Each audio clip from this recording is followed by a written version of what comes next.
93.3 FM WBAP. Yeah, let's go. Let's go. We got ourselves a run here. Some state reps are on the run. There they go.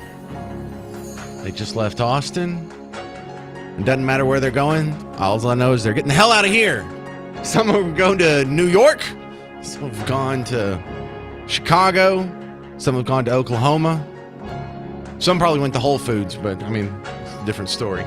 So what is this all about? Well, this is all about redistricting. This is all about some new maps.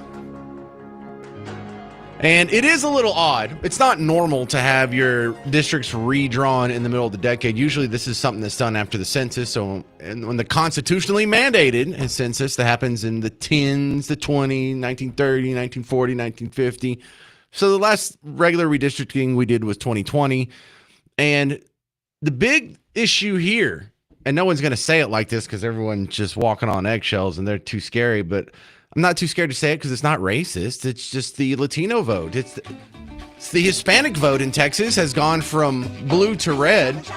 So in the gerrymandering that happens in every state every 10 years, the gerrymandering math has changed drastically. Once the Hispanic vote flips, that makes any of these districts that were traditionally overwhelmingly Hispanic and so traditionally Democrat, well, now those are turning into Republican districts. If you see, and this isn't across the whole country, this is specific to Hispanics in Texas, even more so than the wider national trend of them kind of drifting toward Team Red and really toward Trump. The issue that it's kind of interesting to see is a district that was 80% Democrat just 10 years ago. I mean, 80% Hispanic just 10 years ago, guaranteed to be Democrat. Now in Texas, guaranteed to be Republican. So that changes the redistricting. That changes the maps. And that ruins it for both parties. Both parties like gerrymandering. Here's a dirty little fact that you probably already realize intuitively. No one just says it on the radio. Because the problem with mainstream media is they're partisan to the left. The problem with so many of the few people that aren't partisan to the left is they're partisan to the right. I'm going to be a straight shooter and tell you the truth. Both parties love this. Both parties love gerrymandering. Both parties love the same gerrymandered map for the most part. There's not a whole lot they would change and do differently.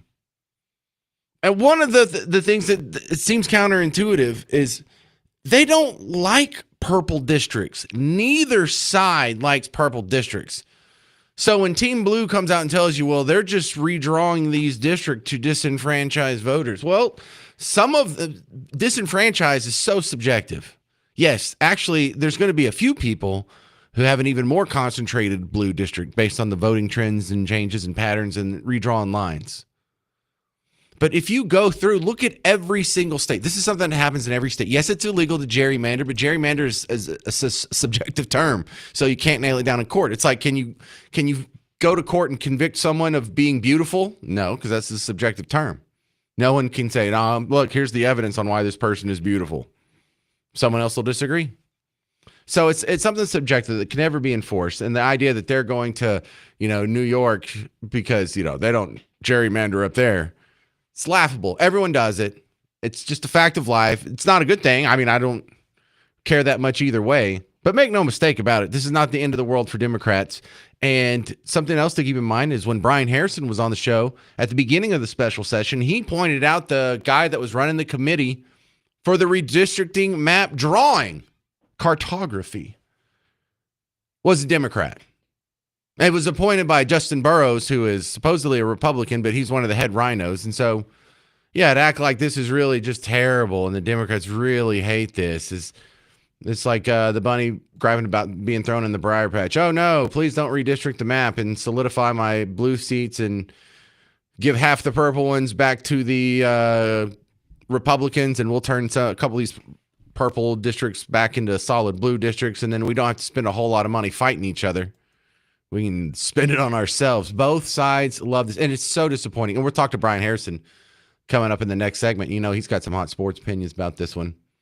But make no mistake, both sides are okay with this. Both sides, to a degree, like it. And when the Democrats protest this much, you got to think, well, y'all didn't protest this much when it came to abortion. Y'all didn't flee the state when that vote was happening. Hey, Democrat voters, why didn't they stick up for you like they're sticking up for their own power right now? When it came to all these other policies that you hate from the Republicans, why didn't they run then? Why did they only run when their power is curtailed, not your preferences are on the line?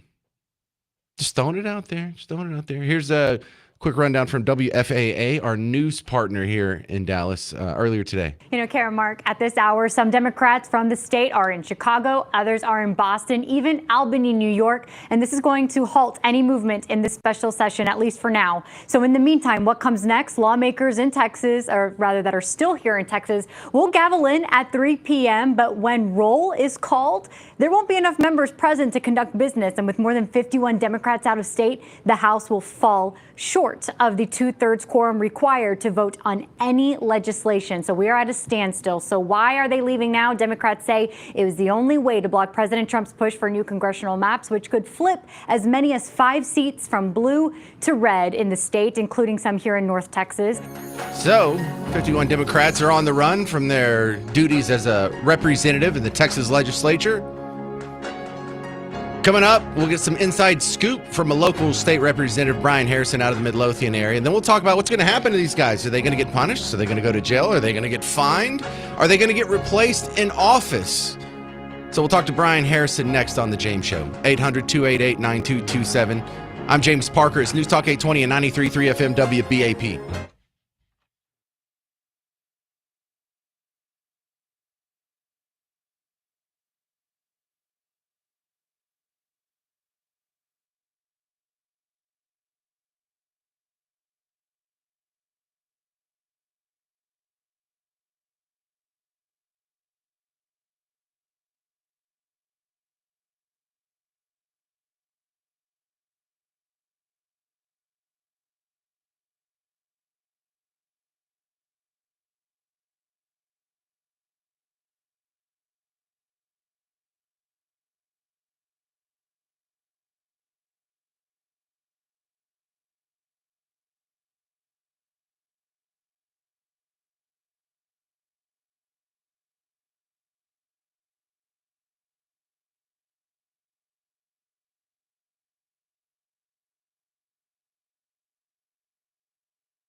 Hey there, welcome to the James Show. News Talk 820 93.3 FM WBAP. I am your host, James Parker. He continues to be the worst guest in James Show history. It's your local state representative, Brian Harrison from Midlothian. Now, I like Brian and I like the work he's doing in Austin, but he never has good news for me. Welcome back, Brian.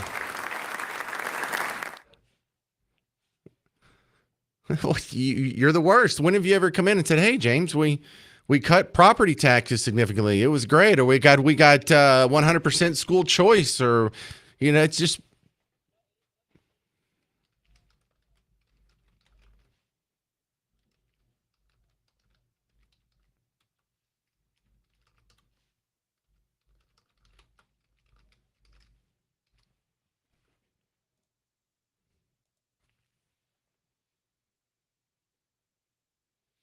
okay. So let's get into some brass tacks here. They're fleeing because they don't like the redistricting map. It will cost them seats, but the reason it'll cost them seats is they've lost the Hispanic vote in Texas. And so it's not necessarily the redistricting that's costing them seats. It's the fact that they're so damn unpopular with voters that, redistricting is on the table.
Right.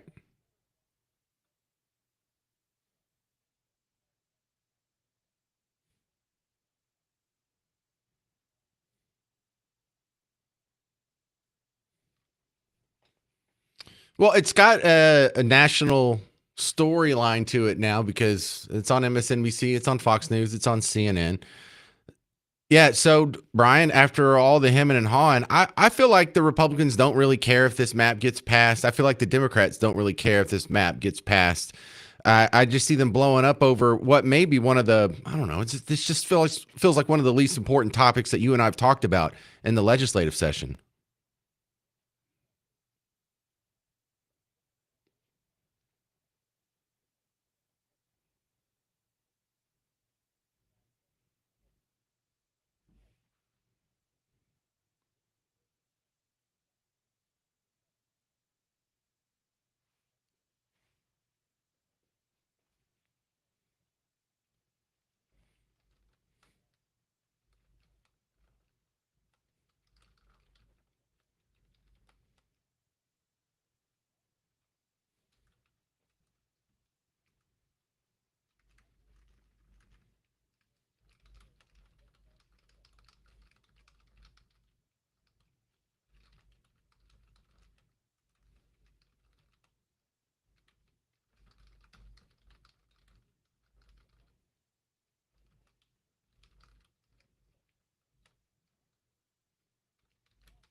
Right.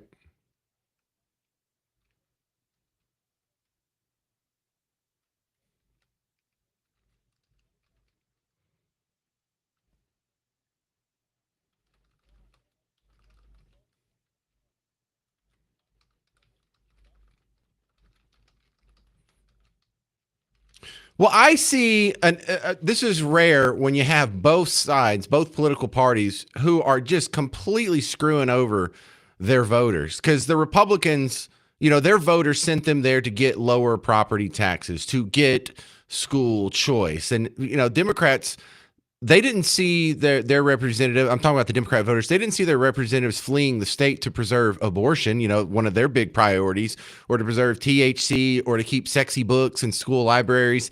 They did it to preserve their own power in Congress. So right now, I think everyone who voted for the major parties has a reason to be upset with their party.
Right. We're talking with Brian Harrison, state rep out of the Midlothian area.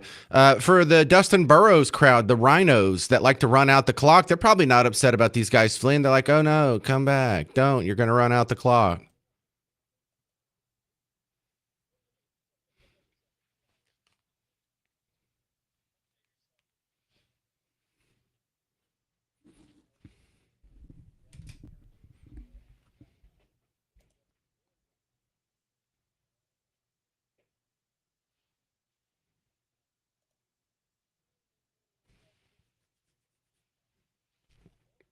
Right.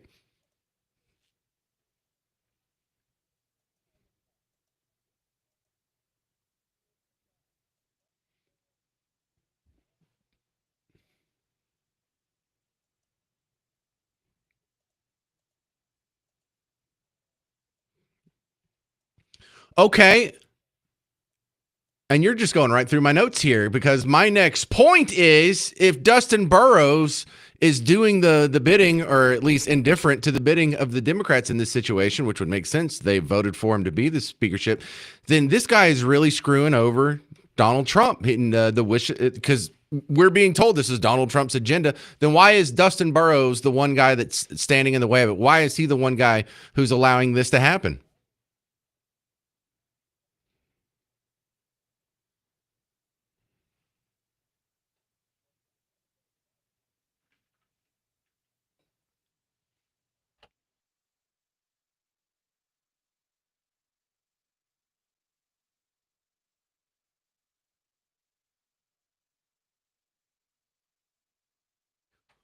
All right, so Dustin Burrows is a garbage human being that's at the top of the rhino list that I put together with the guy you're listening to right now, Representative Brian Harrison from Midlothian. If you want to get a hold of it, let me know. I'll send you a link to the rhino list. And that's all we can do, I guess. In the meantime, we just got to wait for the primaries and then hear more bad reports from you, Brian.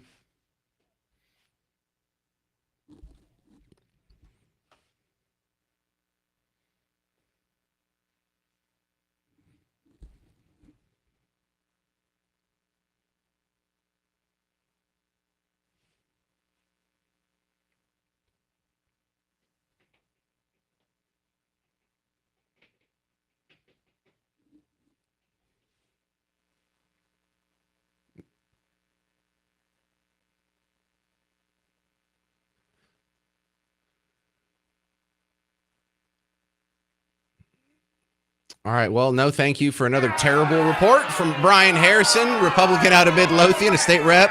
One of the few still left in Austin, I guess. I appreciate your candor, sir, and thanks for the update from Austin. All right. Coming up next, the governor of New York isn't too happy with our setup. She says redistricting in the middle of a decade is so immoral, so unethical, so unconstitutional, so wrong that she's probably going to have to do it too now. I'm not kidding. That's coming up next on The James Show. News Talk 820 and 93.3 FM WBAP.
Hey there, fellow Texans. Welcome back to the James Show. News Talk 820 93.3 FM WBAP. You know, we're making some big news down here in Texas. I have it, one screen is on MSNBC, one of them's on Fox News today, and I'm seeing both of them talking about the redistricting fight here in Texas because some Democrats have fled. They took off.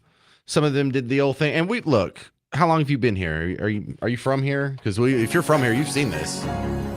This happens. Transplants, this happens. They're like, what's going to happen? They're going to get arrested?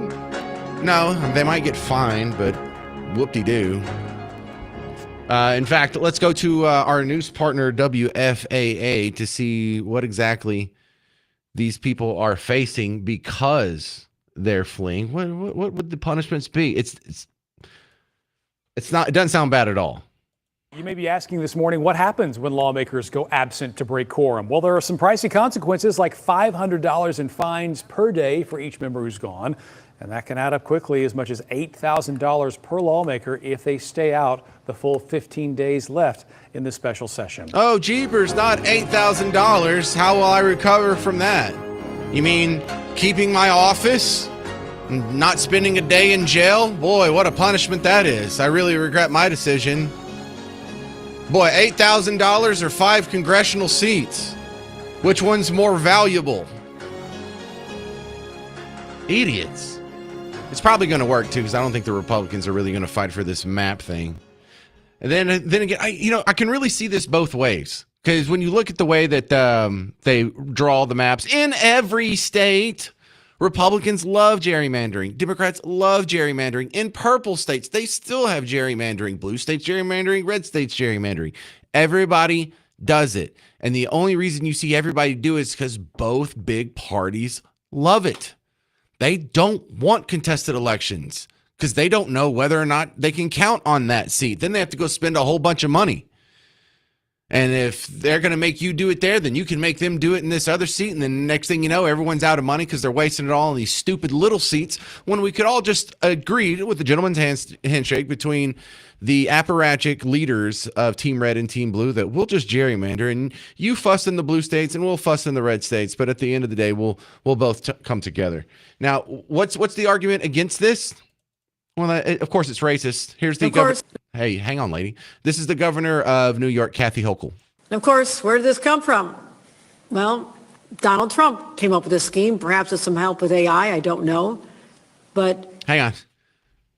Really? Just throwing that out there. AI. No one thought of redistricting before AI. We hadn't had gerrymandering since day one in this country. It might be AI. Who knows? Yeah. Yeah, this is a real innovative strategy, redrawing the redistricting maps. They have literally redrawn 5. Literally, y'all, not figuratively, not technically, not imaginatively, not quickly, not rapidly, not slowly, literally. Congressional districts, primarily representing communities of color that need the representation. Say it. They've drawn racist lines. There it is. Yeah. To disenfranchise millions of Texans. Yeah, that's right. We're making the Latino districts more Latino because they vote red now. It's the opposite of racism here because we have a non-white demographic that's actually on Team Red now. So you can go and throw that racist out the window. That ain't happening.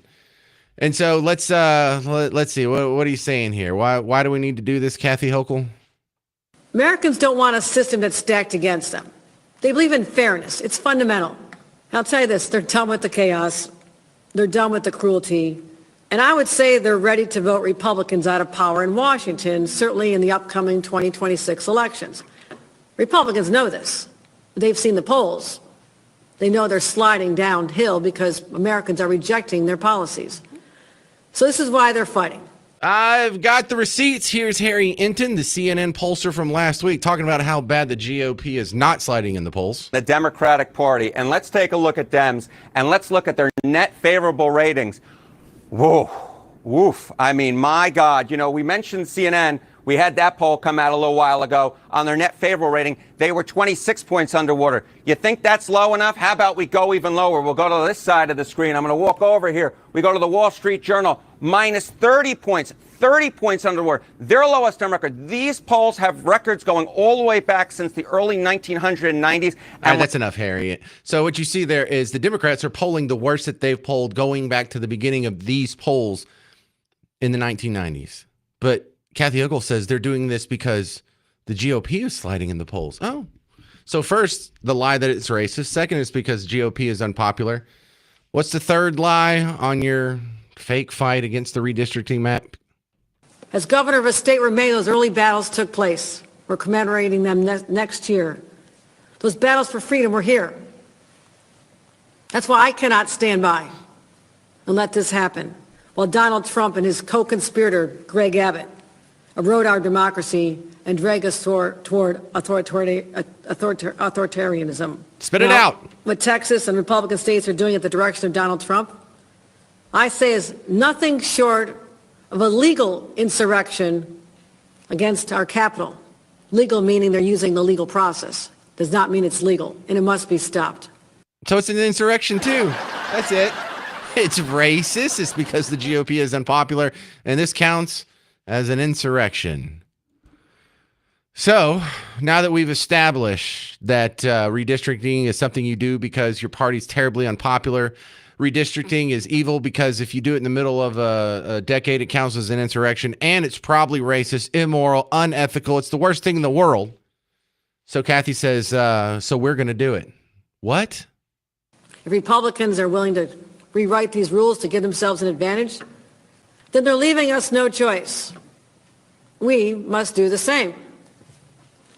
There's a phrase, you have to fight fire with fire. No. That is a true statement of how we're feeling right now. And as I've said, another overused but applicable phrase, all's fair in love and war. This That's isn't why love nor I'm war. exploring with our leaders every option to redraw our state congressional lines as soon as possible. All's fair in love and war. This isn't love. This isn't war. Oh, yeah, this is so evil that I guess we're going to have to do it too. Does that account for anything else that is considered immoral or unethical?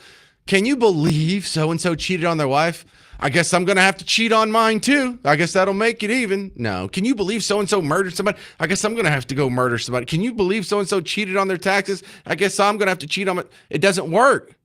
None of your rationale works. Nothing you said made sense. You didn't make one valid point in all that. It's not racist. It's not because the GOP is sliding in polls. It's not an insurrection.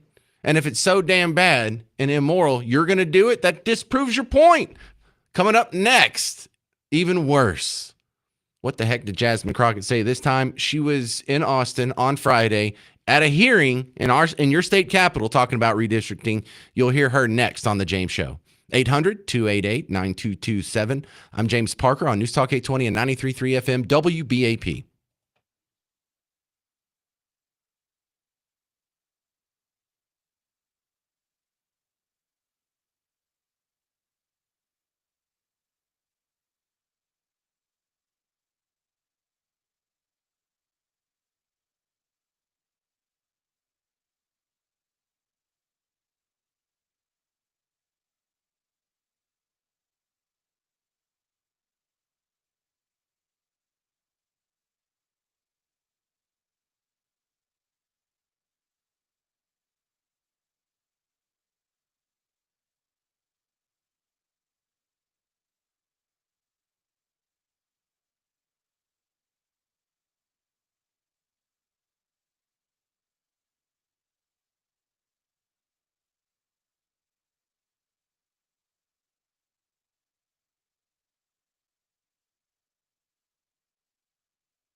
Hey there, welcome to the James Show, News Talk 820, 933 FM, WBAP.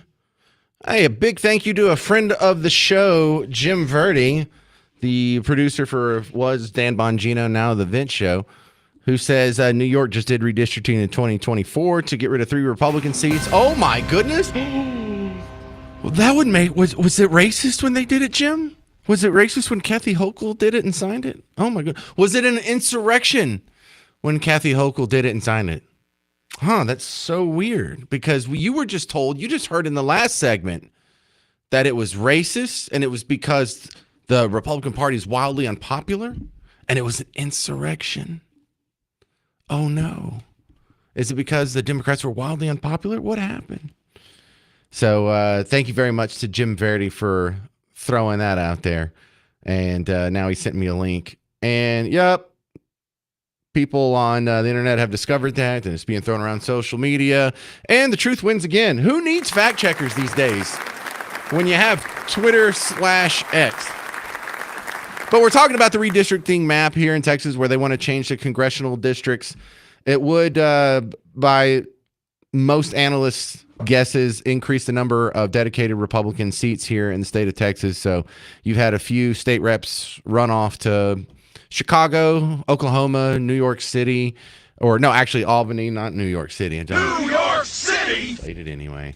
You'll hear Jasmine Crockett said about it in the State House of Texas on Friday. But first, here is Kevin, North Richland Hills. You're on WBAP. Hello, James. Hello, Kevin. I gotta pose a question, but first, don't disrespect Brer Rabbit, okay? And Song of the South. Did you say Briar Rabbit? Brer Rabbit. Yes. Okay. You mentioned that earlier. I'm glad you got the reference. Okay. So, all right. I already know the answer to this question, but I want you to say it in the air. Who's paying for all these tickets going to these cities? And they don't fly coach; they fly first class. I don't know if there is a straight answer to that, because if they can by any way stretch this to make it work related, then this can come out of either their budget that they get from the state or their own campaign budget. Other than that, there's a lot of people who are state reps who are already independently wealthy, or they're wealthy because, they've been in the state house and gotten a little bit of grift out of the thing. So some of these people are paying for it themselves, but they don't really have their own money in these situations unless they're rich. So a lot of these people are rich people who can afford it anyway. Jasmine Crockett's, if I'm not mistaken, she's worth millions. She doesn't need any help to go fly off to another state. I mean, she was actually here on Friday. I don't know where she's at now. But who do you think's paying for all these? Because you act like you know the answer to that. Now, I thought it was sort of a diffused, multi-answered question. I think we are. You think it's all on the taxpayers? Yes, sir, I do. And I don't think it is. I really don't. Okay, all right. I mean, it only shouldn't make you feel much better about it. It's still a sleazy deal. I understand the whole. I understand the whole concept, but anyway. So zippity doo dah, zippity day. Thank you for my time. Good stuff. That's Kevin, North Richland Hills. Good question to ask. I don't know. It doesn't look. On one hand, I'm kind of worked up about this. On the other hand, not so worked up about it. I'm being told that it's a Democrat National Party's paying for some of this. I believe that. I hope it's not coming from us, but that's one of the smaller details that has me excited or not excited about this. In fact, I'm not even that excited about the map. So what if we do get 5 more Republican seats out of the state of Texas? What are they going to do? Not balance the budget? Increase spending again? What happens? What happens if these guys get replaced? The Democrats in the state legislature in Austin again. We're going to send more rhinos down there, so we're not going to get school choice. We're not going to get property tax cuts. So to a nonpartisan, to the independents out there, this is just annoying. This is both sides getting their heads all caught up their butt about this partisan stuff. Democrat National Party pays for all of it? All of it. Bruce says Democrat National Party pays for all of it. Okay. Well, that's awful nice of them.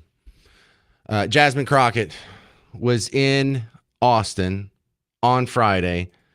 And the lady you're going to hear at the beginning of this was sort of setting the stage that I thought was worthy of the context. So I left it in there. It's State Representative Katrina Pearson, who's a Republican here in the Texas District at 33. So she starts off by reminding her that Trump won a majority of the Hispanic vote in Texas, which kind of undercuts the stuff that Jasmine Crockett says, like, for the next 30 seconds after that. So we'll go through this kind of start-stop mode. But I just want you to hear, oh, and I guess to make it official, it's another episode of What the Heck Did Jasmine Crockett Say this time? Jasmine Crockett, queen of the liberal tea. Bleach blonde, bad built butch body, Governor Hot Wheels, and he is a hot ass mess, honey. Queen of the liberal tea. In previous hearings, I mentioned specifically that in the state of Texas, President Trump did win a majority of the Hispanic voters in the state.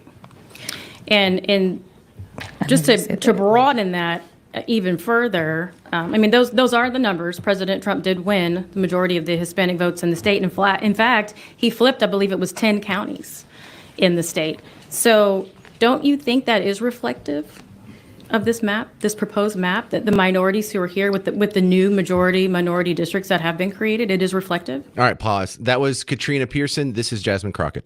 No, Representative, I don't. Again, Okay. It's just based upon, I mean, this is just pure math. Like, I'm not trying to pick who is going to vote for who, because as it was stated earlier, the idea that anybody is a monolith is wild anyway. Right? Because first of all, Latinos down at the border, they are not the same as Latinos, say, in the DFW or in Harris County. Like, so I don't want to pretend as if any minority group is a monolith, which is one of the reasons that we talk about communities of common interest, because we work together and we function together and we do things a little differently. I mean, I'm sure there are even black folk in Houston that will argue that they're not the same as Dallas black people, right? So it's an ongoing thing, but nevertheless. All right, I'm just going to pause it real quick. When was the last time you heard the term Anglo? But nevertheless, what I will say is that is why you shouldn't just be grabbing up people from wherever and saying, oh, well, they all the same race. It is bigger than that. It is trying to make sure, and you brought up compactness earlier. And so compactness is one of those things that you consider as well, because again, it is different. When you look at a state the size of Texas, you know how many states you can fit in our state, right? So thinking about it in that way, a reflective map would look like the fact that only 39% of this state is Anglo. So how in the heck do we have 60% of the seats that go to DC are going to be decided by Anglos? Hang on. When we return, we'll continue with What the Heck Did Jasmine Crockett Say this time. Are you an Anglo? Sean, are you an Anglo? Garrett, are you an Anglo? Is that what she means? Bruce, are you Anglo? We're trying to figure out this Anglo mystery next on The James Show. I'm James Parker. It's News Talk 820, 93.3 FM, WBAP.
Hey there, fellow Texans. Welcome back to the James Show, News Talk 820, 93.3 FM WBAP. I am your host, James Parker. We're in the middle of an episode of What the Heck Did Jasmine Crockett Say This Time? And she was speaking in the Texas state capitol on Friday about the biggest story of the day. Even nationally, this is one of the biggest stories of the day. And that is the running of the Democrat state reps out of town to avoid the vote on the redistricting map. If you're not familiar with this story, the legislature is redrawing the congressional districts here in Texas, try and squeeze out a few more seats for the Republicans and solidify what the Democrats have. And so they're on the run. It's being called racist. It's being called unpopular. It's being called an insurrection. Everybody does it. Every damn map in every damn state is almost as bad as our map. Some of them are worse. Some of the worst ones. Go look at Chicago. Go look at Louisiana. They've got ridiculous ones. Just absolutely embarrassingly bad. But the question that we're now sidetracked with is, are you an Anglo? Am I an Anglo? Is Garrett or Sean? Are we Anglos? What's an Anglo? She used this term. Let's just pick it up where we left off. Would look like the fact that only 39% of this state is Anglo. So how in the heck do we have 60% of the seats that go to DC are going to be decided by Anglos? That's the math that doesn't work. We need to flip the numbers so that people of color, no matter who they vote for, if they decide they're voting for Trump, and you're right, because of the 13 democratically elected seats in the state of Texas, one of those seats was a majority white seat. That's it. Everybody else, it was people of color that sent us to DC. But when we look at the Republicans, of the 25 seats, 23 of those seats are Anglo majority seats. 2 of those seats, Latinos are the ones that chose. And I don't have a beef with that. Like, that's who they elected, and that is perfectly fine. So they have 2 Anglo seats that are Republican. 2 Latino opportunity seats that elected Republicans. That is perfectly fine. People vote for who they vote for, but don't divide our communities and dilute our voices. And that's why we're here, because we feel like we're being diluted, because we're packing black folk, or the bill author mentioned that there's some district that went up to over 70-something% Latino. That is packing. You don't need almost 80% Latinos for that district to perform as a Latino opportunity seat. Latino opportunity seat, as if the purpose when you're drawing maps is to make sure each color has a few seats that it has a representation majority in. What the heck how do you draw a district, a congressional district around El Paso that isn't going to be 80% Latino or Hispanic? How are you going to draw a district up in the panhandle of Texas that isn't going to be 80% Anglo, which is technically a correct term, Anglo? It's just so rarely used. It'd just be like when people still say Afro-American, it kind of feels like, whoa, watch it there, Grandpa. What do you have? Afro, who says that anymore? So I'm asking you, are you Anglo? 800-288-9227, 800-288-9227. Shouldn't be this fun, should it? Thomas, Fort Worth, you're on WBAP. Hey, thank you very much, and I'm going to remain as calm as I can, but about 30% of the state of Texas is people made up of Irish and Scotch background. And I'm Irish by Are you saying so technically not Anglo? Absolutely. You call somebody an Irishman who's in Boston in a bar, you call them an Anglo, you're going outside. Yeah, okay, but that's the ethnic definition. There's also a race baiting. Well, no, not necessarily. Look. If you go to search the definition of Anglo, some of the sub definitions will say a white skinned person. Some of them will say someone whose first language is English, so she means that as sort of the English antecedent to Hispanic. We are primarily English speakers. Well, Anglo-Saxons tried to conquer Ireland, and they butchered hundreds of thousands of Irish people. They created the potato famine. So, yeah, she's race baiting when she intentionally introduces a word that has a completely negative connotation for a very sizable percentage of the population. That's just the reality of it. And she said, "Well, we don't want to divide anybody." I'm not. I am not that offended by the term. I think it's funny because it's more anachronistic than incorrect. Because if you take one of the selective definitions of the many uses of the term Anglo, she could be correct. And I don't think everyone's going to see it that way. But I have always wanted for there to be a term for non-Hispanic white people, because there's some white people who are Hispanic, like my Miss Parker's mom is a white Hispanic. She has blonde hair and blue eyes, but her parents are both from Mexico, and she grew up speaking Spanish in the home, so she's technically Hispanic. But is that what she means as white? No, she means the Anglos, the Anglo whites. Yeah, So, I look at it this way: if you were born in this country, you are an American. You bleed red. Well, I know. And it shouldn't go any further than that. If it does, there's an underlying subliminal message she is attempting to introduce into the conversation, and it's called division and strife. I think she was trying to be less divisive by avoiding the term white. I think this was her very ham-fisted attempt at softening the racial angle that she was taking. I get what you're saying, though, Thomas. Brian in Dallas, you're on WBAP. Go. Hey, sir. Couple things. Makes me crack up. What do you think the over and under is that the regular media is going to pick up on her using that word Anglo? And then no one's going to care. The media's not going to care. No. I don't know. They all have their same talking points, and so they may be picking up. I do agree with what you said at the very end there about her trying to soften the blow a little, because she's very bomb thrower as far as throwing out the race card. And then I think she's probably with that clip that you played there in line for the new word salad thing. But the other thing that I really wanted to mention was when you play the song, what is when she says when the song says she's queen of the liberal tears of the what? Queen of the liberal tears. Tears, like crying, like liberal tears. Yeah, okay. Cartman loves to drink liberal tears. I love the idea, but I have listened to that song ever since you started playing it and whatever. I kind of half wonder if anybody else does. I don't know what the guy was ever singing on it. So hey, maybe we cleared it up. Maybe a lot of people agreed with you and didn't know what he was saying, and we all just found out together. Brian, you're welcome to make a replacement intro for the Jasmine. What the heck did Jasmine Crockett say this time?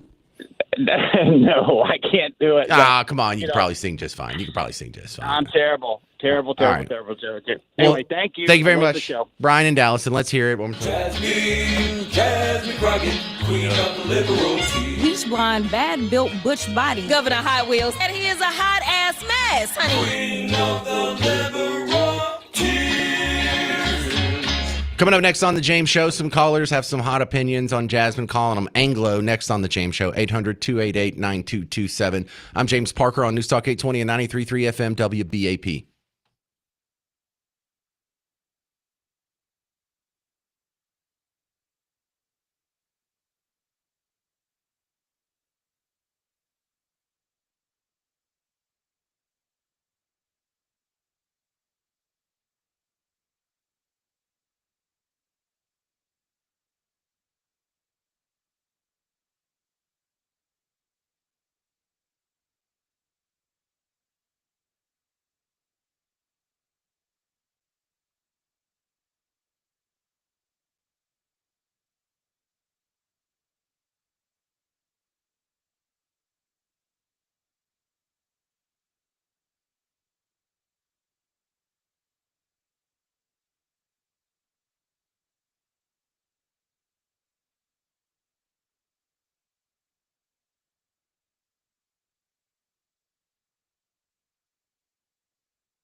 Hey there, welcome to the James Show, News Talk 820, 93.3 FM WBAP. Sometimes I feel like just continuing the conversation without catching everybody up because it'd really catch them off guard. Why are we talking about Anglos all of a sudden? Well, it's from what Jasmine Crockett said. She was in your state capital on Friday talking about the biggest story of the day, redistricting, and she kept using the term Anglo over and over. And it's not a big deal. It's just amusing. A reflective map would look like the fact that only 39% of this state is Anglo. So how in the heck do we have 60% of the seats that go to DC are going to be decided by Anglos? That's the math that doesn't work. 800-288-9227. Let's go to Elizabeth in Electra. You're back on the James Show. Welcome back, Elizabeth. What do you think? Hey, well, first of all, I'm not offended. Right. Because I don't get offended about stuff like that. I'm not thin-skinned, and I don't have a chip on my shoulder, so I'm not looking for a fight. But the main reason I called is 2, maybe 3 points here. The fellow that called a little bit earlier is talking to you about Anglo-Saxons, about being Irish and everything, and that it's not English. He's correct. If you'll give me a little bit, maybe a few moments. No, and we're not going to get like a history lesson on the Troubles, are we? Because that's this. Well, no. Okay. It's basically just a definition. It says people of Germanic origin, comprising of the Angles and Saxons and other tribes, who began to invade England from the early 5th century. So there's a lot of history here, and it was when the Roman power was in decline. Well, hang on. Look, I just went to the dictionary, and that's the first definition. There's a third one that says a white-skinned person. There's a second one that says in the United States, an American, especially a white American, whose native language is English, used to contrast against American. Here's the thing, because I don't know about everybody, but I mean, I'm Scotch-Irish primarily. I've got probably about anywhere between 17 and 20% Cherokee. I know, but technically you don't fit the definition of Anglo. That means you're a person of English ancestry, but you fit the definition of Anglo in the parlance of the American context that you're a white person whose first language is English. That counts as if you're German, of German ancestry, or even French ancestry. If your first language is English and you're a white person in America, that is one of the definitions of Anglo. It is. I agree. Okay. And I think primarily because of that is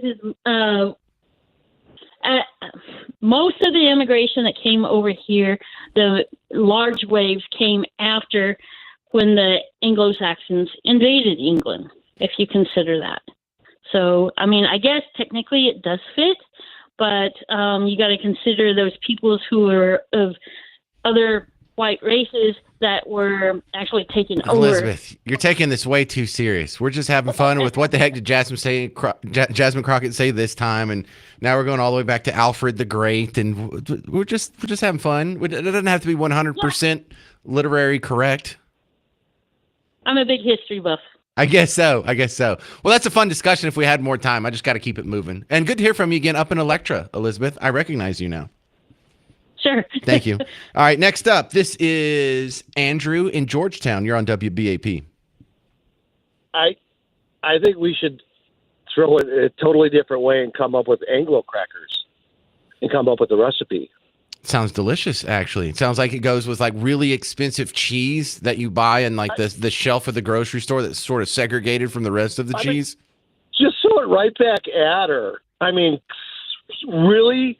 I mean, I'm in construction, man. I love when they call me gringo. You know, come on. That's so freaking stupid. We've lost the some of the good things that we used to be called. Remember WASP? Remember when that was a thing when we were kids or younger? We were called WASP for a while, White Anglo-Saxon Protestant. You remember that? Yeah, I do. I'm almost 60, so. No, then you definitely remember. I think it's wonderful. She thought that would upset us. No. Well, I was also hoping honky would catch on, and not as even honky. Yeah, but not as like a derogatory used against us. But you know how black people can call each other the N-word back and forth. I thought that would have been cute if me and Sean passing each other in the hall. What's up, honky? And it's just a stupid sounding word. If we come up with something better, maybe it would catch on. But we need a word. I want a word. We don't have Anglo's not going to do it. No, but what would be on your Anglo cracker? Anglo cracker? French cheese. So I like the Parmesan that's not already in like the crumbly dust. I like it when it's a block, and then when you try and cut it, it just comes off in like chunks. So I like that that real brittle Parmesan. And then there has to be a jelly where I don't even know what the fruit is, like a date. Like I don't know what a date is. If you had some date jelly, I'd probably like that. And then a very thin slice of jalapeno pepper on top of it for a little spice. All right, dude, your show is so freaking awesome. Oh, well, then 7 points for Andrew in Georgetown. He gets a touchdown there, Garrett. We're keeping track here. Thank you, Andrew. Flattery will get you everywhere. Coming up next on The James Show, we're going to talk to an immigration attorney. He's been on the show a few times. Not the one that y'all like to argue with, the good one. Susha Modi is coming on. ICE is having a problem right now. Keep shooting at ICE and keep attacking them and stabbing them and, running them down in the news, throwing bricks at them. You're not going to believe this. They are having problems recruiting new ICE agents. We'll talk about that next on The James Show. News Talk 820 and 93.3 FM WBAP.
Hey there, welcome to the James Show, News Talk 820, 93.3 FM, WBAP. I am your host, James Parker. Well, with all the violence against ICE agents, whether it's throwing bricks at them in Los Angeles or shooting them in Alvarado and McAllen in Oklahoma, a lot of negative media coverage and calling them the Gestapo and literally Hitler.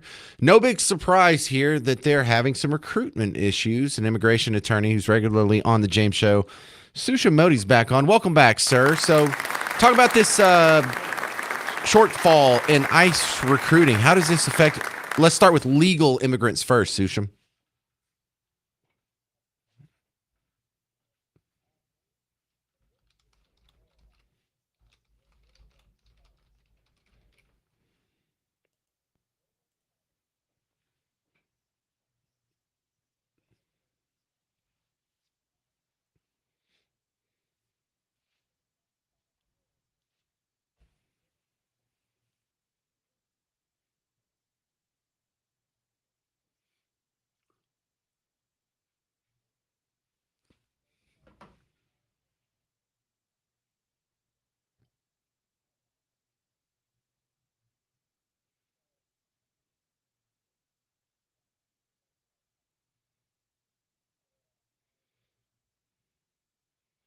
All right, that's a lot. Is there like a time stamp that they put on this? They're going to hire 10,000 over the next 2 years, 5 years? Okay. Well, I'm glad we have a secure answer on that. Does this slow down the process for legal immigrants?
So when we talk about ICE agents having trouble recruiting, we're talking with Susha Modi. He's an immigration lawyer here in the great state of Texas.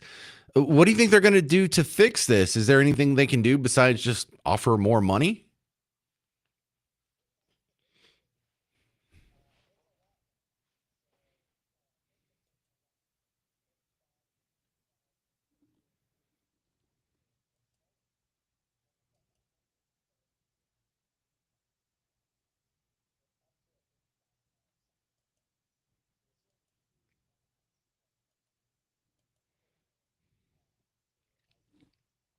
Well, as a guy who helps people go through the immigration process, are you giving them any guidance or changing any approach to ICE because of these issues?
All right, Susha Modi, I appreciate your insights once again on the James Show. Thanks for being a part of the program.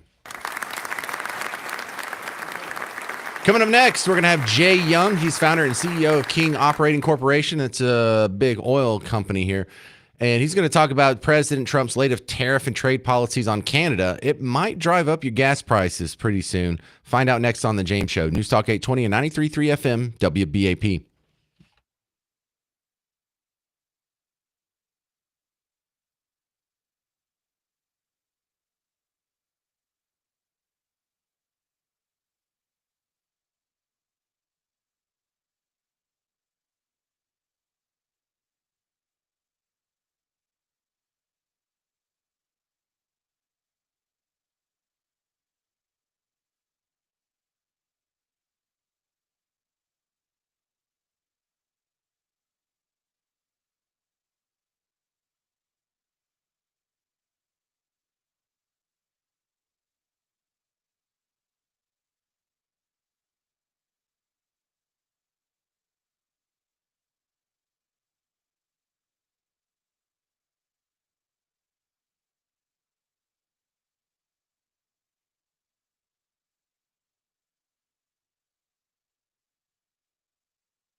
Hey there, welcome to the James Show, News Talk 820, 93.3 FM WBAP. Well, it used to be when we were kids, the number one country we had to worry about screwing up our oil supply was probably a Middle Eastern country, Iran, Saudi Arabia, some OPEC monster. Now the number one country we hinge on that could really jack up our oil prices happens to be our neighbors to the north, the little top hat of America we call Canada. And the trade talks with them haven't been as fruitful as we like. My next guest is going to make some sense of it. Jay Young, he's the founder and CEO of King Operating Corporation, big oil company here. So what are you guys looking at? Canada and U.S. aren't getting along, so how could that drive up our gas prices, Jay?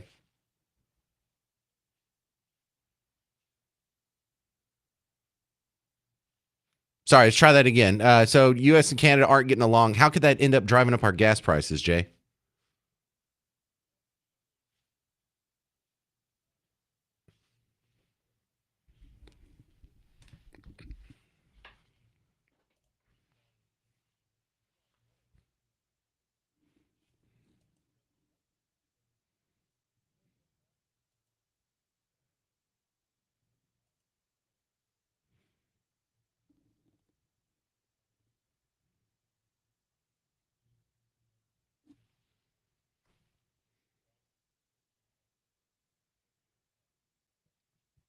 Well, who needs this relationship more, the United States or Canada? Do we need the oil bad or do they need the customer more bad?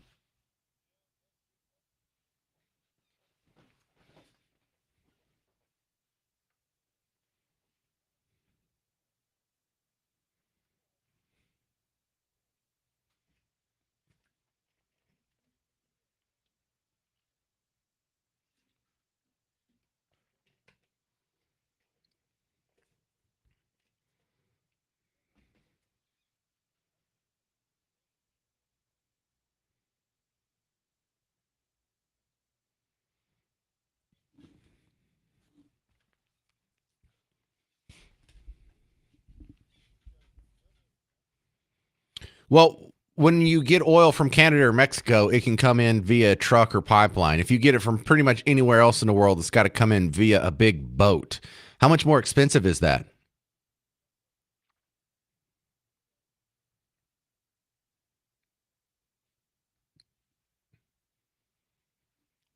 Well, that's not a huge number, but that's enough to change the price.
Reimporting it, right? We're talking with Jay Young from King Operating Corporation about the oil business and how Canada is playing a big part. You know what I hadn't heard of about in a while, Jay Young, is the Keystone XL pipeline. Is that thing ever going to happen?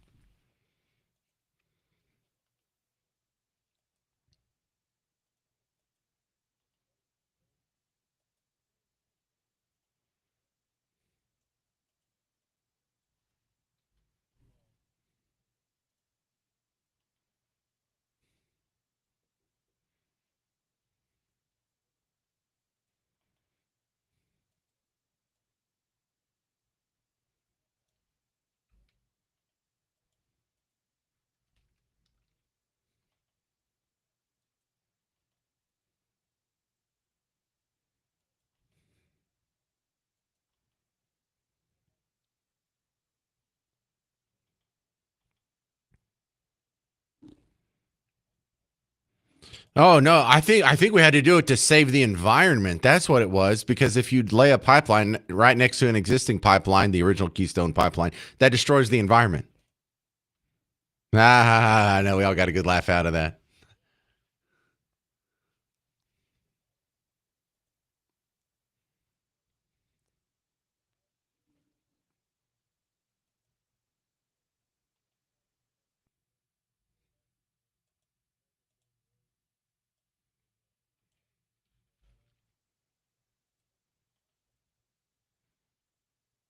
Yeah, it's good news for Bucky. It's bad news for the rest of us. All right, since this is your first time on the show, Jay Young, I got to ask you. You work. You're the founder and CEO of an oil company. Do you watch Landman? How accurate is that?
I would guess true.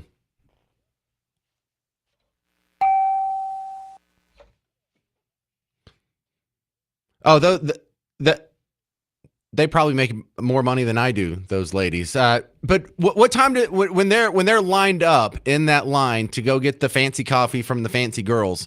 Is that 3 in the morning? Is that 5 in the morning? What time of day is that?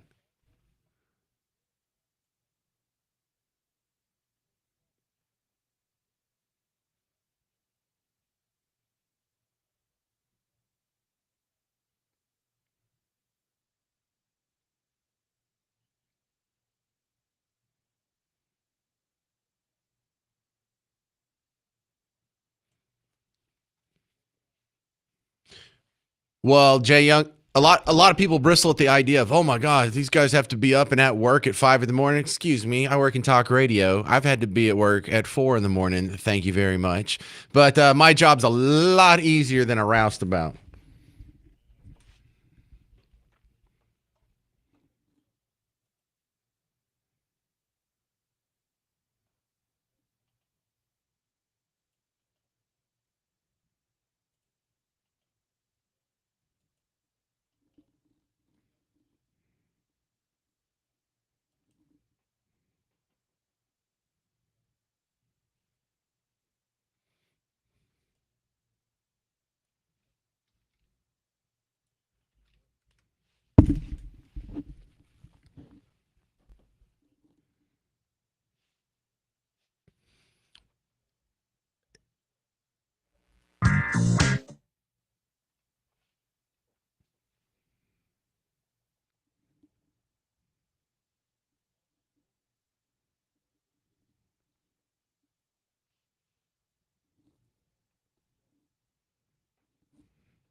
All right.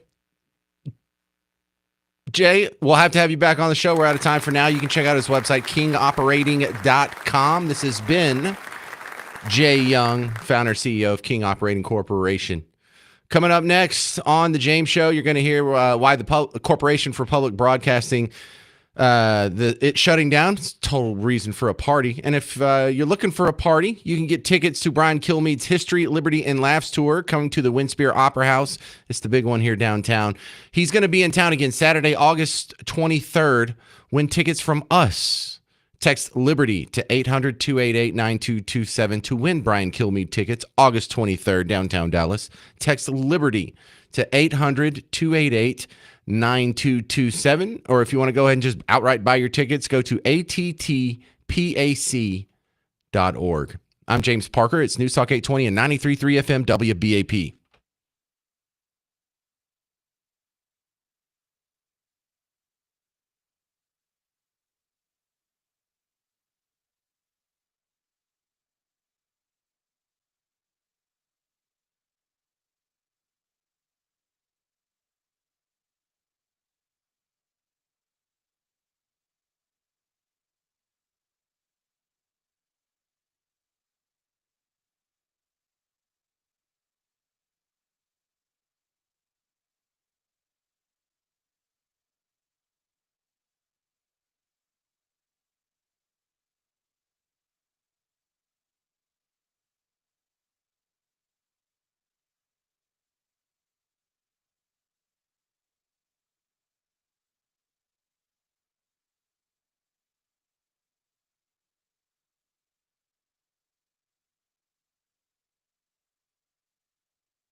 Well, hey there, fellow Texans. Welcome back to the James Show. I'm your host, James Parker, News Talk 820, 93.3 FM, WBAP. Welcome back to the big show. Coming up in the next segment, our Attorney General, Ken Paxton, is going to be on the James Show, and he's going to answer one important question.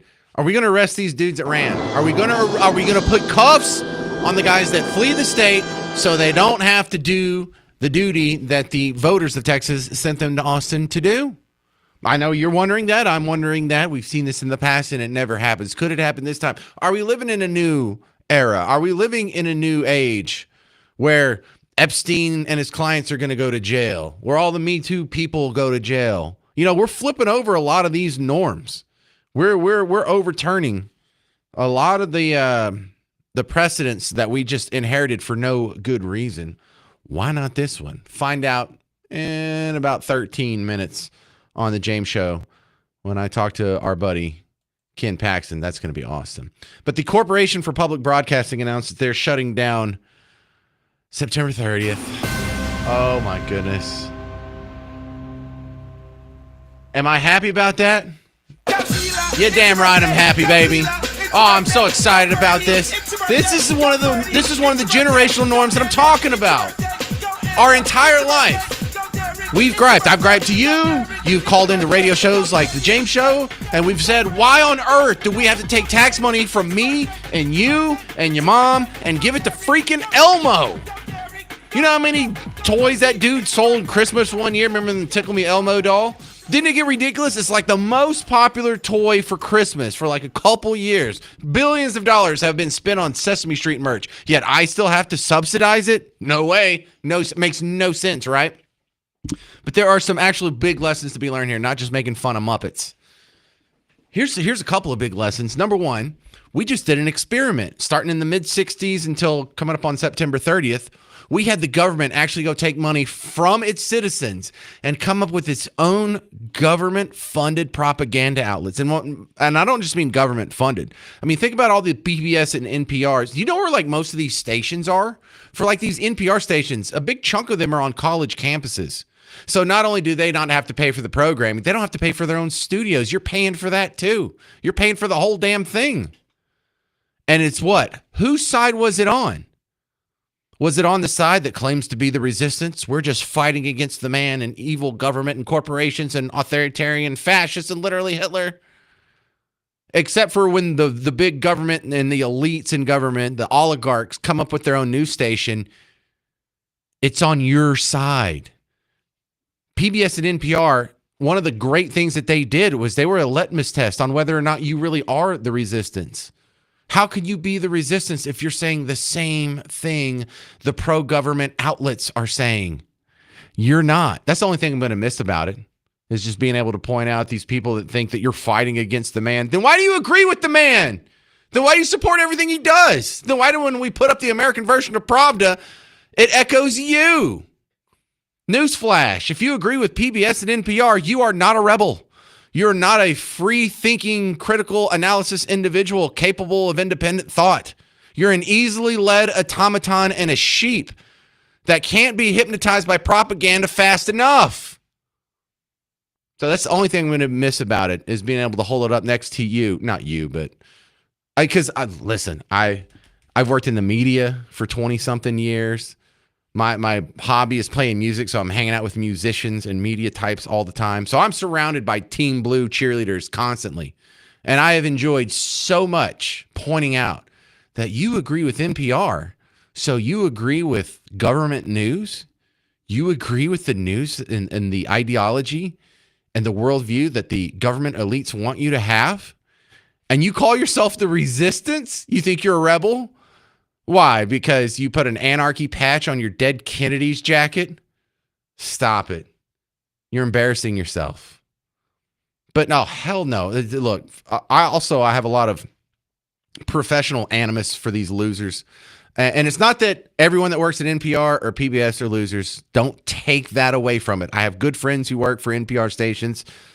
I have one good friend who works for a PBS station. No, they're not all losers over there, but some of them are. Some of the people who see these stories and they just see racism lurking in everything. some of these goofy NPR bits that I've played you where guns are scary. They're worrying about white supremacy. They're worrying about white rural rage. I mean, it's been terrible. And their economics are terrible, too. They're the farthest thing from capitalist possible. And every horrible idea, NPR just can't get enough of it. Like, oh, wow, let's start a new program for everything. So I'm celebrating the end of NPR and PBS. Also, the fact that they're closing, and they're closing this fast, just proves another lie that I've been warning you about, and you've intuitively known this the whole time. This whole garbage that they were telling you about their funding, we're not taxpayer funded. That's like 1% of our funding. We don't rely on the taxpayers. That was all a lie. Maybe 1% of the NPR national revenue came directly from the taxpayers. But how much of that went to their sister stations or their network stations, and they bought the money back from them, and they had to pay for dues? Turns out, no, they can't live without the taxpayer dollars. It's just another lie. Stacked on top of all the other actual newsy lies that they were telling you, they were lying about how they even function. Like the whole thing has just been one big exercise in propaganda. These are the people who back in April were telling you the stock market was crashing and the economy's crashing. Now we're at positive GDP growth and all-time highs. That's a prediction from 4 months ago. 2 years ago, they told you inflation was transitory. It's been above 2% ever since. These are the same people that up until a year ago, told you Biden was sharp as a tack. They told you that we needed to wear masks. They told you that the lockdowns will work, that the vaccines will end the emergency, that COVID didn't come from a lab, that Jussie Smollett was attacked, the Olympics weren't mocking the Last Supper, Abrego Garcia wasn't a gang member. They told you repealing net neutrality would ruin the internet. They told you defunding the police would reduce violence. They told you DART would improve traffic. All lies. All wrong. I can't wait for them to die. They've deserved to die for a long time, and it's just going to be justice when they close the last studio and turn off the last machine and the last transmitter for both of those absolute abominations to free speech and free society. NPR and PBS, you will not be missed. Now, coming up next, Texas Attorney General Ken Paxton, is he going to be throwing the fleeing Democrats in jail? That's next on The James Show. News Talk 820 and 93.3 FM WBAP.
Hey there, welcome to the James Show, News Talk 820, 93.3 FM, WBAP. My next guest, important one, because the biggest story of the day in the entire country is the redistricting fight happening in Texas. And Attorney General Ken Paxton's on the James Show, answering the big question for these Democrats that are running to avoid a quorum.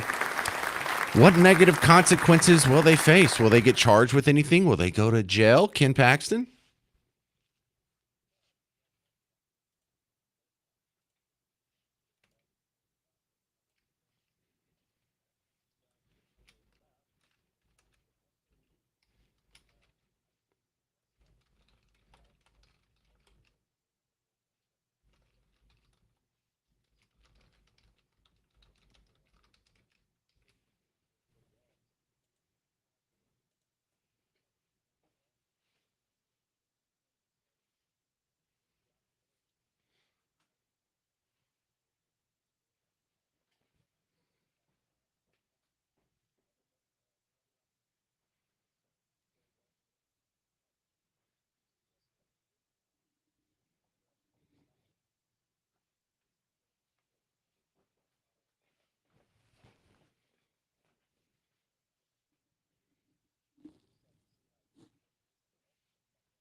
Well, Ken Paxton, I've been covering Texas politics for, the last quarter of its century, and this has happened several times, and nothing's ever happened to him before. So I'm kind of skeptical anything will happen now.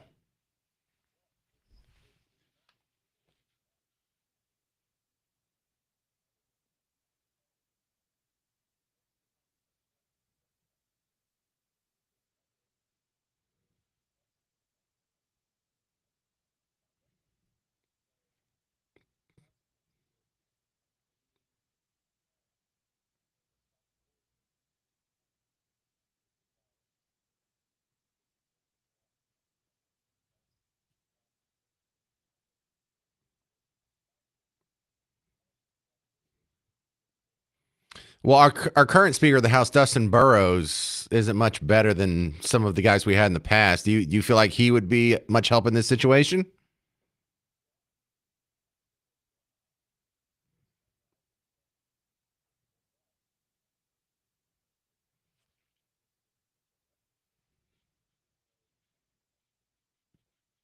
Mm-hmm.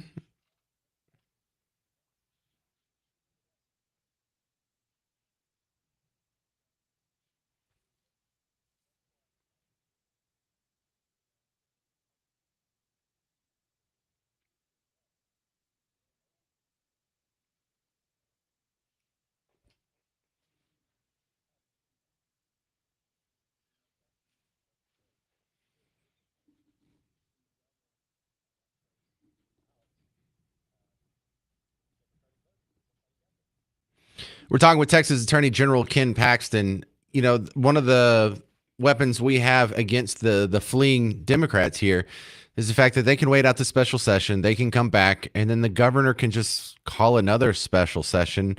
Has that happened where they did it twice in the same year?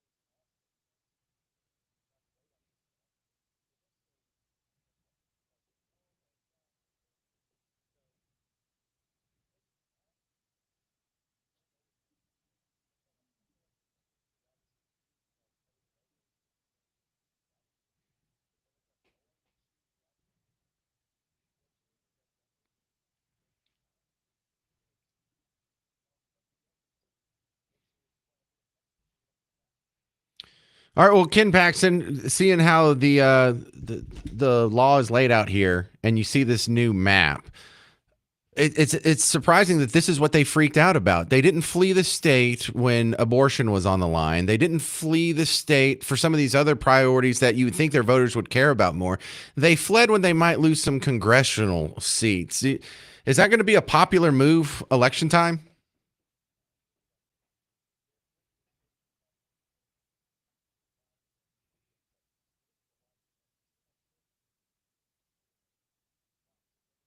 Some of them, but every state does this.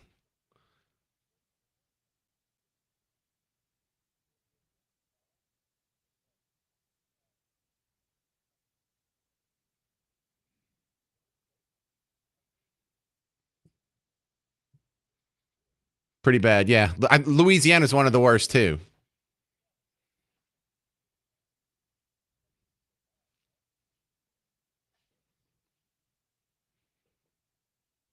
Yeah. All right. Well, that's Texas Attorney General Ken Paxton. Good luck in dealing with these guys. I hope we can get them back in town and get these very important votes done.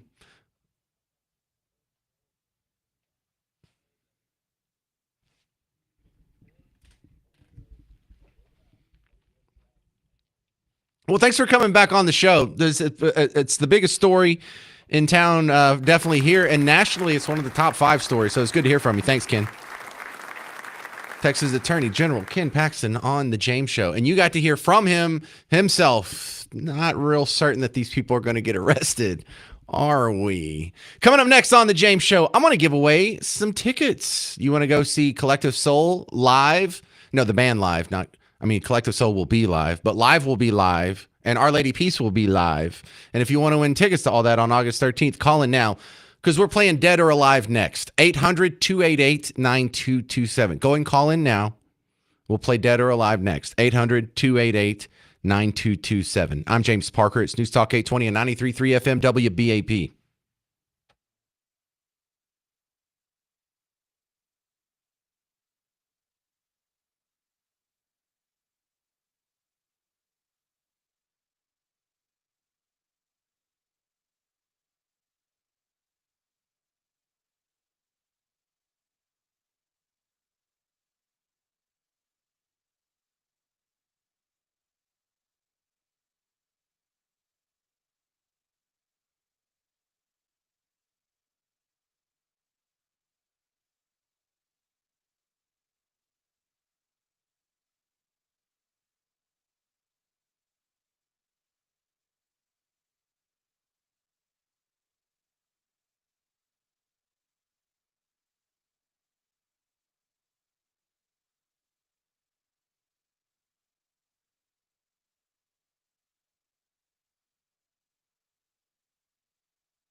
Hey there, it's the James Show, News Talk 820, 93.3 FM, WBAP. Welcome back to the big show. We're playing Dead or Alive now, and we've got some excellent tickets to give away. Collective Soul Live and Our Lady Peace are bringing the Summer Unity Tour to the Pavilion at Toyota Music Factory August 13th. Get tickets at livenation.com. And look, there's one line open. If you want to call in and try and win them right now, 800-288-9227, 800-288-9227. We can get a bunch of people to hopefully make a mistake, and maybe you could be the fifth person that gets to swing in there and get a steal at the end of the game. But for now, let's get it going with Dead or Alive. Oh, thank you, Mr. Jovi. And welcome you to Dead or Alive. This is the James Show game show where I'm going to list 10 celebrities or something close to it. You have to tell me if they're dead or alive. Today's category is great quarterbacks of all time. Great quarterbacks of all time. We're going to start with Greg in Burleson. You're up first on Dead or Alive. You ready, sir? I am ready to kill it. How confident are you in your knowledge of the mortal condition of quarterbacks? I'd say somewhat. I think I could do pretty good at this. All right. I hear a little confidence, but not too cocky. Let's get going here. We'll start off with an easy one. Greg in Burleson, is Dan Marino dead or alive? He is alive. Yes. He did those isotoner commercials back in the day. Dan Marino from Ace Ventura, Pet Detective. Number 2, Johnny Unitas. Dead or alive? Unitas, he's dead. Yes, he died in 2002 at age 69. See what happened there? Number 3 on the list, Bart Starr. Is Bart Starr dead or alive? Bart Starr is dead. Yeah, won a couple of championships and the first couple of Super Bowls and still not with us. Number 4, Joe Montana. Dead or alive? Alive. For bonus points, you want to guess how old he is? 67? Come on, dude. Be a little more immature than that. 69? That's right. There you go. You go. Bonus points there. Number 5, Otto Graham. Dead or alive? Otto has passed. He is dead. Yeah. If you haven't seen a picture of him in color, he's probably dead. Y.A. Tittle. He's a Texas boy, born in Marshall, Texas. Ties the record for 7 touchdowns in one game. Is he dead or alive? He's dead. He was a TCU grad as well. Yeah, Yeah, I know Garrett. See, now you got Garrett all excited, Greg. Are you going to let anyone else play, or are you just going to get all of them? Well, we'll see. All right, the next one is Steve McNair. He played for the Titans, kicked absolute butt. Is he dead or alive? He's alive. Oh, there you go. Gotcha. Now, his girlfriend killed him a few years ago. You don't remember that story? He died when he was like 38. All right, well, thanks for playing. You cleared the board for Craig and Mesquite. He's going to really appreciate your work here, Greg. Craig Mesquite, you're next up on Dead or Alive. You ready? Yeah. All right, well, Greg did a lot of the heavy lifting. You only got 3 left, so good luck, sir. We're going to start with Lynn Dawson. Super important quarterback around here because he was a quarterback for the Dallas Texans before they went to Kansas City, and he won Super Bowl 4. But is Lynn Dawson dead or alive? Lynn Dawson is alive. Lynn Dawson died in 2022. You couldn't even get one, Craig? No, couldn't even get one. Nah, it was worth a shot. I appreciate you calling in and holding. Kellen in Miso Forney, you ready?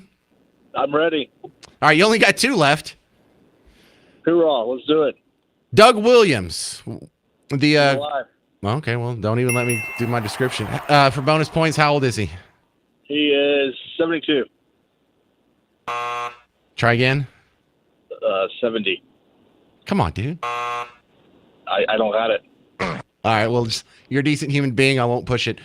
Finally, Dallas Cowboy legend Craig Morton. Is he dead or alive? He is dead. No, I just checked it. He's 82 years old, so that means it's a freebie for Chris in Grand Prairie. Do you even want these tickets? Oh, yeah. Well, that's all you got to do. You just have to say yes. You are the big winner. Because everyone dropped the ball. Thank you very much. Oh, I hit the wrong button. I'm supposed to hit this one. This is the bye-bye one. All right, Chris in Grand Prairie. Sometimes it happens like that, and it doesn't bother me a bit. He didn't have to answer one question, but you know what? If you want to get the tickets, you should have gotten Craig Morton right. And so our friend Chris in Grand Prairie has just won a pair of tickets to go see Collective Soul live and Our Lady Peace at the Pavilion at Toyota Music Factory on August 13th. Anyone else interested in going? Go ahead and get your tickets now. LiveNation.com. Coming up next on The James Show. On the last show we did on Friday, I had asked for suggestions to improve the presidential fitness test because the presidential fitness test is coming back. And I was wanting to add all kinds of cool things to make it more like Texan, like shooting a gun or maybe changing a flat tire or something fun like that. Well, over the weekend, I kept getting emails and Facebook messages trickling in on what they would add to the test. And so I made a long list. I'll share it with you next on The James Show, the Texified version of the presidential fitness test, according to James Show listeners, coming up. This News Talk 820 and 93.3 FM, WBAP.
Hey there, welcome to the James Show. It's News Talk 820, 93.3 FM, WBAP. I am your host, James Parker. We had a fun show on Friday because the Trump administration announced they want to bring back the presidential fitness test, which is something you and I did as kids, and then they took it away when Obama was president. Now it's coming back. And, you know, I wasn't satisfied with that. Not that there's anything wrong with the presidential fitness test.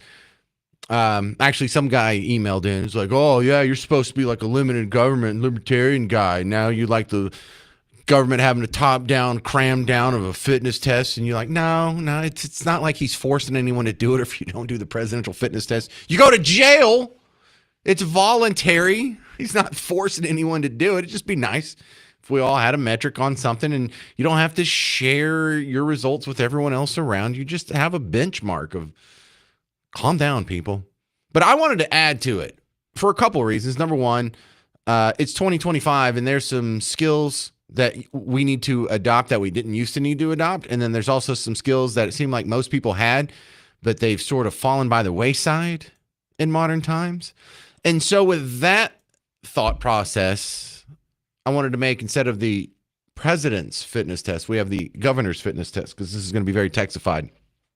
Number one, shooting. Yeah, I don't know the specifics. I don't know if there'll be a target shooting or you get a shotgun. There'll be skeet shooting, like in duck hunt. Instead of shooting the ducks, you can shoot the skeet. Yeah, we could do that in real life. And by the way, those clay discs, those skeet, those are cheap, dude. Those cost nothing, and it's a lot easier than it looks. It's just like in 7-Eleven when you were growing up. So I was doing that. I was adding change a tire. I would also like for them to be able to operate household appliances.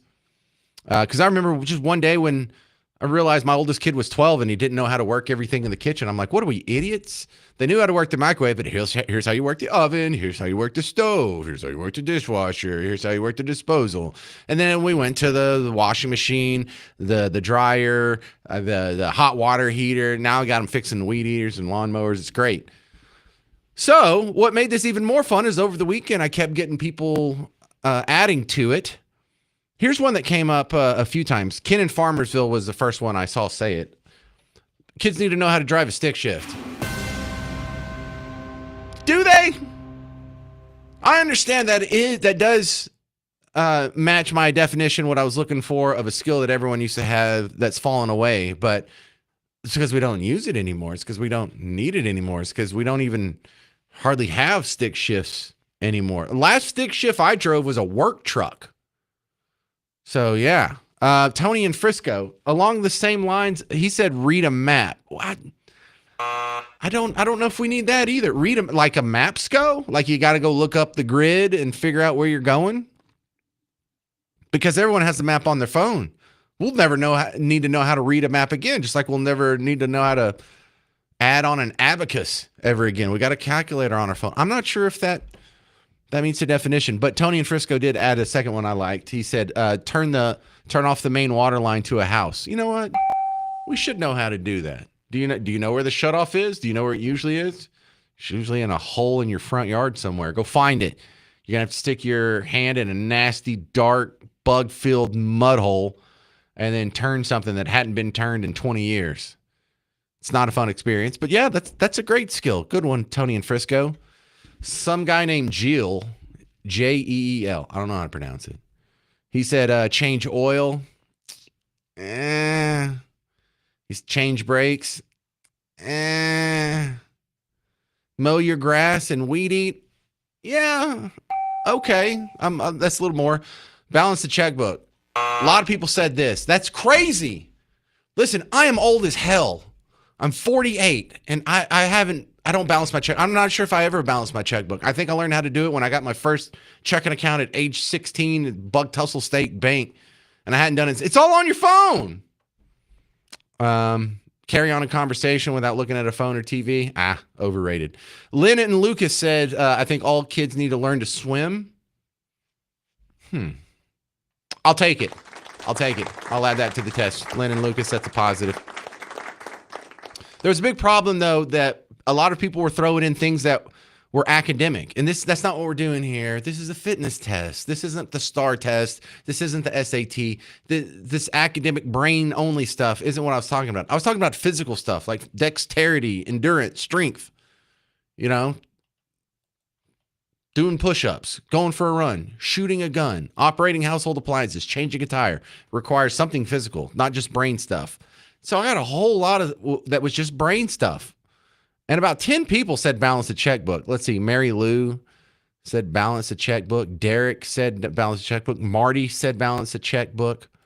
Brian said reading an atlas from point A to point B. Where are you people going? What is this insistence on maps? Because we had a few people say they need to learn how to read a map. Do they? They know how to read the map on their phone. They're not going to sail across the Atlantic without GPS or a phone. They're not going to take a sailing ship across the Atlantic. But balance the checkbook was a big one. Financial education was a big one, but it was put in 10 different ways. Budgeting or financial education or becoming proficient in finances. Derek also said money management. Making change at a cash register is kind of just an academic thing. And then Brian had like this ethereal concept, which I know he was making a joke, but I think it works. Brian said, how about learning how to not be so easily offended? Super important. I'm not sure that meets the definition of something that belongs in a fitness test. That might be more academic. But yeah, how about we shed some of this butthurt reaction that you people just get offended about everything? Just calm down. Everything's going to be okay. But that's a good summary. This is what it's like reading my email when I come back on Monday. I try and avoid everybody Saturday and Sunday. And when I sit down, I just have a list of stuff people... Because it comes at the weirdest time. It's like 3:30 in the afternoon on a Sunday. It's like, I said this on Friday at 3:30. 48 hours later, you're like, oh, I thought of one. I think I'll email him. I love that. I love that, by the way. The random email at some weird time. So don't be a stranger. James@WBAP.com. All right, that's going to do it for the show today. If you need more James Show action, I'm about to get out of here and go put up the podcast. And there's going to be some good stuff in it from today. If you missed my interview with the Texas Attorney General Ken Paxton, that's probably the highlight from today because I got to ask him straight up, are we going to arrest these guys, these Democrat state reps that fled the state in order to avoid the vote on the redistricting maps? So you get to hear him in his own words. Also, in the first hour, we talked to State Rep Brian Harrison. So we talked to a state rep about his thoughts on some of his colleagues jetting out of here. And it was a good show. So catch the parts you missed on the podcast. Go to WBAP.com or the WBAP app or wherever you're already listening to podcasts, even if we don't own the app. Find it, listen to it anyway. All right, stick around. Mark Levin's coming up next. I'm James Parker, and this has been The James Show on News Talk 820 and 93.3 FM, WBAP.